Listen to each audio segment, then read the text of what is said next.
Hi, my name's Dr. Ellen Storm from U-Turn Health, and today is Saturday the 31st of August 2024 and we are climbing Snowdon. So here I am at the Penny Pass car park, just doing a little 360 for you there. It is absolutely heaving. We've just got off the S2 bus and it was completely packed with people sitting and standing. It's about 10 o'clock in the morning, peak time for Snowdon climbing. Off we go. I've got about 8 bananas in my rucksack and an apple. We've had a nice watermelon breakfast, so hopefully that's going to power us up to the top. Super, see you later. Okay, so here we are following the miners track, which is the easiest of the two paths up from the Penny Pass car park. It is an absolutely glorious day. There is not one single cloud in the sky. We are slathered in Factor 50 sun cream. I don't, as a general rule, wear a lot of sun cream, but this is the sort of day when I'm making an exception. We're going to spend 6 hours on the side of a mountain in the blazing sunshine in August. Normally, I use the Yayo sun cream, just on the subject of sun cream while we're talking about that, which is hemp seed oil based, and that's quite nice. It's less chemically, it's a Factor 30.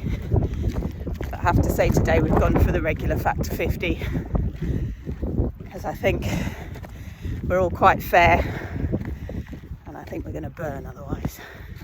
Okay, so here we are with the first absolutely amazing view. As we are, there we are, coming along the miners' track, and down there you can see the old barracks of where the miners, I think, used to live. This is a track that served the Britannia copper mine. This was copper mining territory. It's absolutely stunning. We're looking at something called the Snowdon Horseshoe. Okay, so we're about an hour into the walk now, just going past this first lake here on my left. I've already eaten 3 of my 8 bananas, and I think possibly I might have underestimated how much food I was going to need because I'm absolutely starving. So I think if you're going to tackle this, I would say at least 1,000 calories in your rucksack, maybe another 400 to 600 before you set off in the morning. Probably sensible, and then you can have the rest when you get down to the bottom again. So that's quite a lot of preparation depending on what you decide. We were quite busy and I didn't have a lot of time, so I just decided to put some bananas in the bag. So my daughters have left me for dust. They're like way ahead of me, and so I thought I'd talk to you about joints. I'm going to sound like a sort of old lady now by saying actually I'm struggling with my joints. I'm a little bit worried about whether my joints are going to cope with this walk or not. Somebody on the vegan business tribe, which I'm part of, which has been really helpful to me and really supportive, so brilliant little community of people who are busy building their variably vegan businesses. Anyway, she suggested that I needed to tell you guys a little bit about me and some of the, my own struggles and the things that I'm working with, and why I'm doing this diet, and why I'm also suggesting you might give it a try. And for me, one of the health challenges that I've had has been my joints, because I'm not quite sure. I think I have a combination of mechanical and inflammatory joint problems, or have had over the years. So started probably when I was about 18. I went to university and I got a throat infection, and after that, so don't know what it was. I think with retrospect it was probably a group A strep throat infection, but At the time I didn't really know. I was a bit poorly. And then I developed something called erythema nodosum, which is like a post-infectious, you get these bumps on your shins basically, like a little while later, and that lasted about 6 months. And I remember I was in like my student accommodation. I was at medical school. I think I was in like my first or probably my second year, because I'd moved out of halls of residence and I was in this house, shared house. And I remember going up the stairs on my bum, like not being able to climb the stairs, and feeling like I was about 80. And I was 18, but at the time, I didn't have any idea what was going on, and I didn't, I just didn't know. So it just kind of happened. And my mum, I was living on £12 a week. We used to go to this place called D-Packs on the corner, which sold economy washing up liquid for 8p a bottle, and like white pasta, white bread. Used to buy these jars of tomato sauce. I mean, it was awful really, my diet then. And I got really ill. I mean, I don't think I knew how ill I was at the time. My mum said to me later, you looked awful, you looked really pale, whatever. So that happened. And I think I had an inflammatory, sort of post-infectious inflammatory joint problem then that I didn't really recognise. Then I decided to go to one of my lectures on the bus wearing this tiny little pencil skirt, like really tight. And I wasn't used to wearing things like that, but I'd got it. I was like, yay, I'm going to wear my new skirt. So went to get off the bus, and I took this huge kind of stride forwards to get off the bus, which is what I would normally do, not wearing a pencil skirt. And it sort of locked my legs at the bottom, and I pivoted forwards. So I sort of did a tilt like that. And I pivoted forwards and landed on my kneecaps on the pavement, both kneecaps on the concrete pavement, which was great. I remember sort of looking up, all these people on the top deck of the bus looking down at me, and then the bus just drove away, left me there lying on the pavement with blood pouring out of my knees. Anyway, so dodgy knees ever since, and I was doing a lot of ballet at the time as well, so that probably hasn't helped my joints. I did ballet from when I was about 6 until I was about 21. I was pretty keen on that, so that's not great for your joints, is it, either,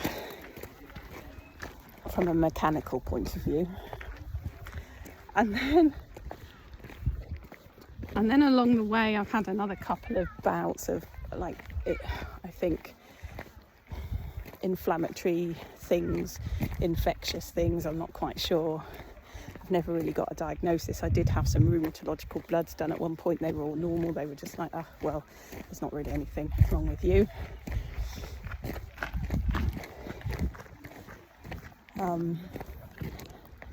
And then more recently, I fell down some stairs in a Airbnb. The place we were staying in had this sort of mezzanine bed, and I decided to climb down and go to the toilet in about 3 o'clock in the morning, and then didn't realise that it had these fairy lights. We were laughing about this yesterday because we've got fairy lights in our flat where we are in Wales now, and they started doing the same thing. They just like suddenly started flashing, and these ones just did that completely out of the blue at 3 o'clock in the morning. They were hung outside the window, and I was climbing down the stairs. It's totally random, this, isn't it? Like, I was climbing down the ladder at 3 o'clock in the morning past this window which had the fairy lights hanging outside it, and these fairy lights just suddenly started flashing really fast. I didn't even know they were there, so I just sort of went, what was that? It was funny because I did it yesterday as well, but I was sort of sitting on the sofa at the time and they suddenly started flashing, and I jumped, and I was like, that's exactly what happened when I fell down those stairs. So I slipped down and landed on my coccyx. That was really, really painful, and it took me months to recover from that.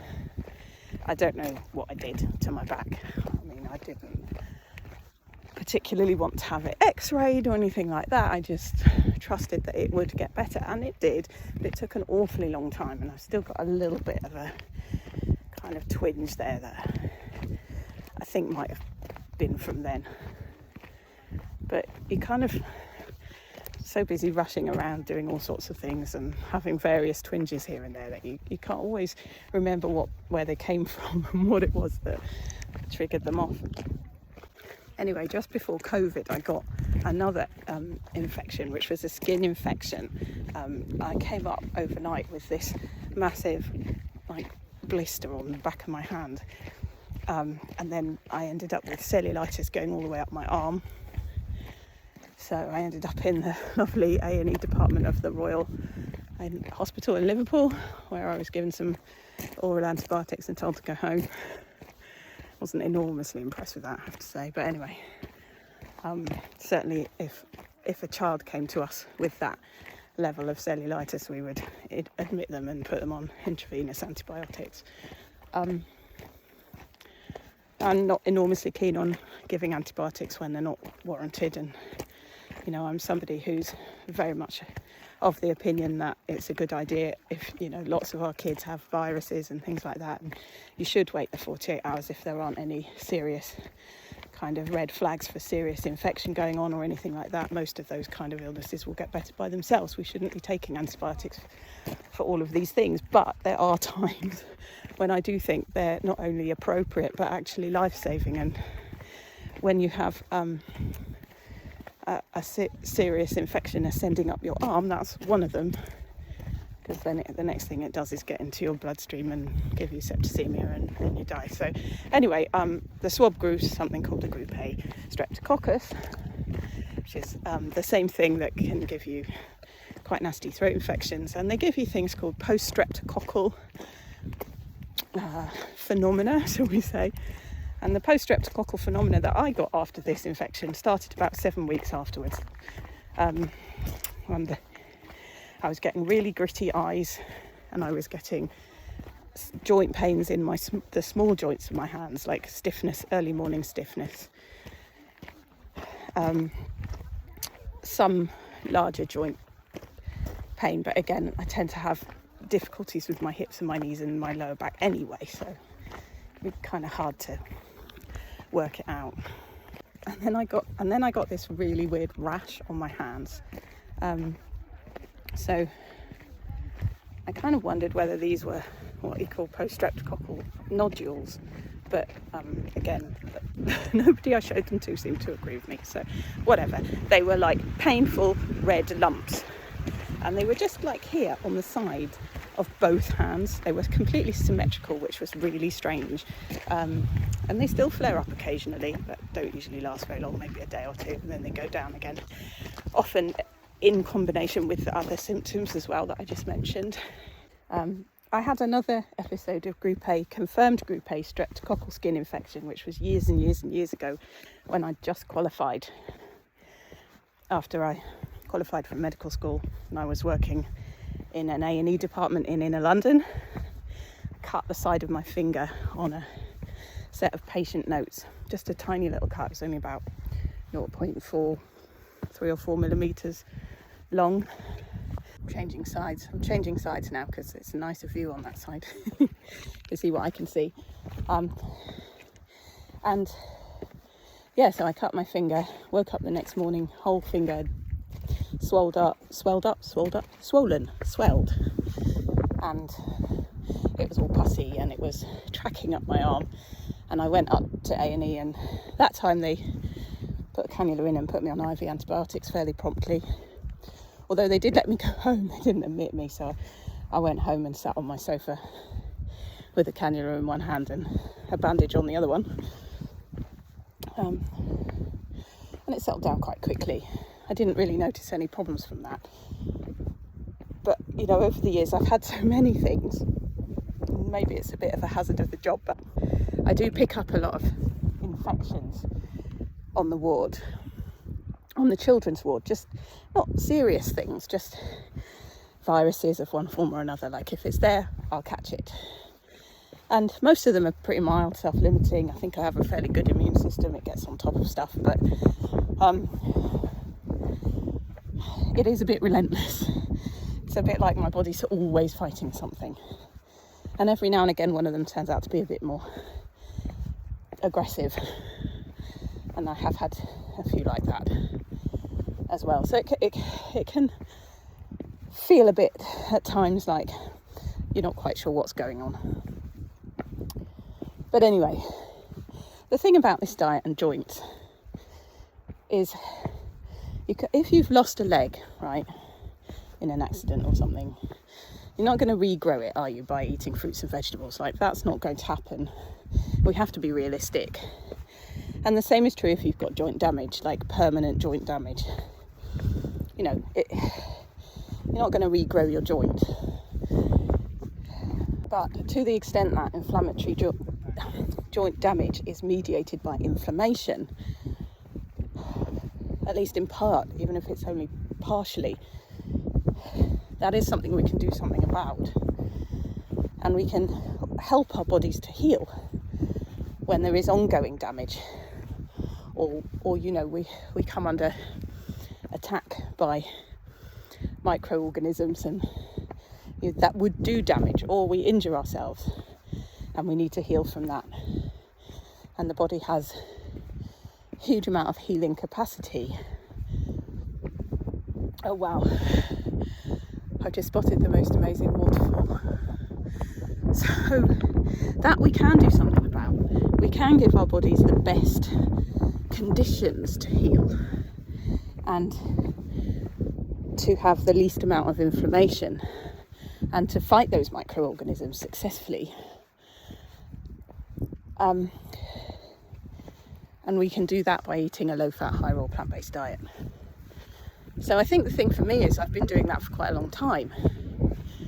And so when I try to persuade people that I do actually have joint problems, they don't really believe me, because I'm busy doing things like this. But I know that I do, and I know that that is a thing that I have fought and struggled with, and is one of the things that motivates me, and one of the reasons why I'm doing this diet, why I'm doing what I do. Because I think it helps, because we never know, do we, where we would be, but maybe I would be in a wheelchair by now, rather than just having a few sort of twinges here and there. Look at this. So I think I'm going to leave this here. I'm going to put my phone away until we get to the top, and then I'll also, because I'm going to run out of battery because I'm talking so much, and I'll let you know if and when we get there. Ooh, well, here we are in the queue for the summit.